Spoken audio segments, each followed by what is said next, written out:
Bonjour, Monsieur le Président de la République. Bonjour, monsieur. Bienvenue sur TV5 Monde. Vous êtes à Bruxelles pour assister au sommet Union africaine qui se termine. Alors, pour ce sommet, les Africains visaient 250 milliards de financement en dollars environ. L'Europe s'engage sur des promesses de 150 et encore des promesses. N'êtes-vous pas un peu déçu? Non, pas déçu, parce que nous sommes au 6e sommet, Union africaine et Union européenne. Le décor a toujours été planté. Les relations de l'Europe avec l'Afrique, historiques, culturelles, même économiques, enfin, tout le temps. On a toujours planté le décor, fait le diagnostic. On l'a refait aussi. Mais cette fois, on a pensé qu'il fallait quand même aller vers des objectifs concrets. On ne pouvait pas continuer tout le temps à décrire les mêmes mots sans aller vers le traitement. Et c'est quoi le traitement? C'est aborder les problèmes concrètement, qu'il s'agisse des problèmes de changement climatique, des problèmes d'énergie, de santé, d'éducation, en fait tous les problèmes, les migrations même. Et cette fois, on a pensé qu'il fallait aller vers des objectifs plus concrets. Et je crois que nous sommes accordés sur ce fait, l'Union européenne et l'Afrique. L'Union européenne a annoncé une contribution financière sur 7 ans de 150 milliards d'euros, avec quand même des objectifs ciblés. Et ces objectifs, nous sommes d'accord avec ces objectifs-là. Oui, mais oui, votre homologue, le président Macky Sall, le président de l'Union africaine, demandait, visait les 250 milliards. Oui. Bon, il visait 250 milliards. On a obtenu... Le gap est énorme. Il y a le gap. Mais les 250 milliards d'euros pour l'Afrique, ce n'était pas à l'Europe seule de les apporter. L'Afrique a d'autres partenaires dans le monde. Alors, mais Monsieur le Président de la République, la configuration de ce sommet, c'était encore l'Afrique qui vient avec des demandes, l'Europe un peu qui dispose. N'est-ce pas ça, finalement, le fond du problème, cette configuration? Non. Lorsque nous posons ces problèmes-là, et lorsque l'Europe réagit, l'Europe sait aussi pourquoi. Elle ne réagit pas parce que l'Afrique tend la main. Elle réagit aussi parce qu'elle sait que le développement de l'Afrique profitera à l'Europe. Elle ne fait pas, c'est pas la philanthropie. Elle fait pour son intérêt aussi. Dans votre pays se joue un des enjeux environnementaux les plus importants du globe, le sauvetage du bassin Congo. Un fonds a été mis en place, le financement s'avère complexe. Est-ce que ici, à l'occasion de ce sommet, vous avez eu des avancées sur le fonds bleu du bassin Congo? Nous n'avons pas eu de promesses concrètes, mais nous avons, au cours du débat, parlé du bassin du Congo. Et c'est le deuxième poumon vert du monde avec l'Amazonie.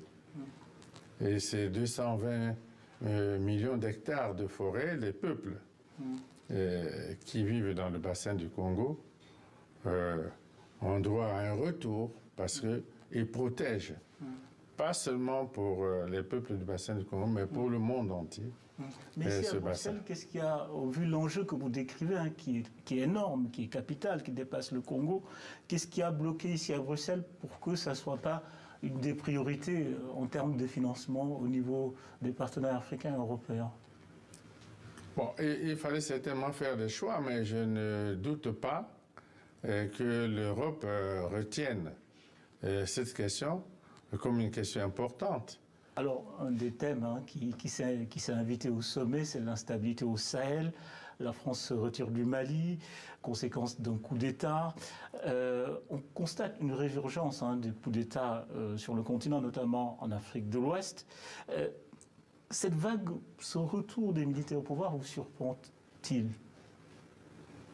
Un peu, parce que l'Afrique, dans son ensemble, s'était engagée dans un processus de démocratisation de la vie politique, économique, sociale. Et il y avait quand même des avancées. Et on peut dire qu'on observe un recul Comment à travers. vous l'expliquez? Bon, chaque cas est toujours spécifique, mais il peut y avoir des dysfonctionnements dans tel ou tel pays, mais ces dysfonctionnements ne justifient pas toujours le fait qu'il faille recourir au coup d'État pour résoudre les problèmes. Mais dans tous les cas, partout où il y a eu un coup d'État, les militaires ont toujours posé le problème de retour à la vie démocratique dans le pays, dans tous les pays. Toujours une transition, un gouvernement de transition, et puis au bout, c'est toujours les élections. La junte malienne demande quand même 5 ans à la CEDEAO qui a été obligée de prendre des sanctions.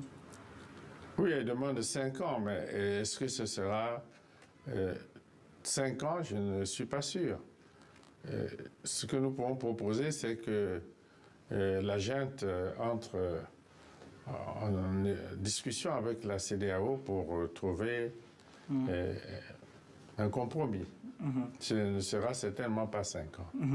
Alors, sur le continent, on note une jeunesse africaine qui conteste de plus en plus la présence française, quelle que soit sa forme militaire, et qui s'exprime de façon très bruyante. Comment comprenez-vous cette nouvelle génération qui se manifeste avec parfois un discours très radical, qui demande le départ de la France? On a vu dans beaucoup de capitales des manifestations de jeunes qui demandent purement et simplement le retrait de la France comme au Mali. Mais depuis les indépendances en 1960, on a toujours connu en Afrique ce mouvement de revendication de la jeunesse africaine qui voulait toujours plus d'indépendance, plus de liberté, plus de dignité. Ce n'est pas un mouvement nouveau. Elle est un peu plus forte, non? Je ne sais pas si c'est plus fort, mais non, on l'évaluera. Mais ce mouvement-là n'est pas nouveau. Et on devrait en tenir compte.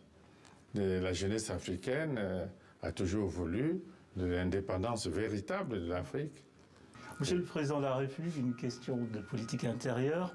Un groupe d'experts de l'ONU a demandé à 2 reprises la libération de Jean-Marie Moukoko et Okombi Salissa, 2 opposants. Le général Moukoko est malade, il a même été évacué pour des soins médicaux à l'étranger.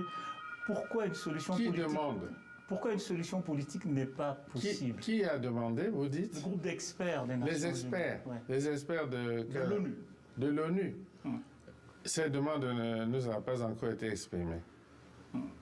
On souhaiterait connaître les experts en question. En tout cas, le groupe d'experts de l'ONU a un rapport. Mais le rapport, la libération c'est tellement en route. Il ne nous est pas parvenu. Il recevra la réponse qui convient. D'accord, mais cela reste quand même à l'issue d'une crise politique. Est-ce que c'est un problème qui concerne les Nations Unies? Certainement, parce que les Nations Unies ont été saisies. Par qui? Par des organisations de défense des droits de l'homme, par des organisations de défense des prisonniers politiques. Bon, ils ont saisi les Nations Unies. Les Nations Unies ne nous ont pas encore saisis officiellement. Et alors, si vous êtes saisis, est-ce qu'il y a une solution possible? Il n'y a pas de problème sans solution, mais elle viendra toujours de la décision des autorités congolaises compétentes, sans aucun doute. Vous, en tant qu'autorité congolaise suprême, est-ce qu'il y a une sortie possible Sans aucun doute. Sans aucun doute, mais ce sont les autorités du pays qui apprécieront. Ce ne sera jamais l'inverse. Ce ne sera jamais à cause des pressions qui viennent de l'extérieur. Donc pour vous, c'est des pressions? Semble-t-il. Monsieur le Président de la République, une série d'enquêtes de la très réputée ICJ porte de très graves accusations envers vos proches et vous-même, à travers les Panama Papers et les Pandora Papers. C'est l'occasion de vous poser la question. Alors, êtes-vous bénéficiaire ou lié aux sociétés Escom Congo, Ecoplan, d'une quelconque manière, comme le soutiennent nos confrères? Bon, c'est la pure machination, mais nous sommes habitués à ce genre de provocation et de machination. Donc aucun lien avec les deux sociétés? Les sociétés, c'est lesquelles? Escom Congo, Ecoplan Finance. Je ne connais même pas Ecoplan Finance, comme vous dites. Escom Congo n'existe peut-être même plus. Au début, cette société a existé au Congo. Je vois qu'elle a disparu. L'autre, je ne la connais même pas, vous voyez, la grossièreté de la chose. Oui. Vous contestez tout ce travail d'enquête? Il y a plus que ça qui est dit sur le Congo, la famille présidentielle.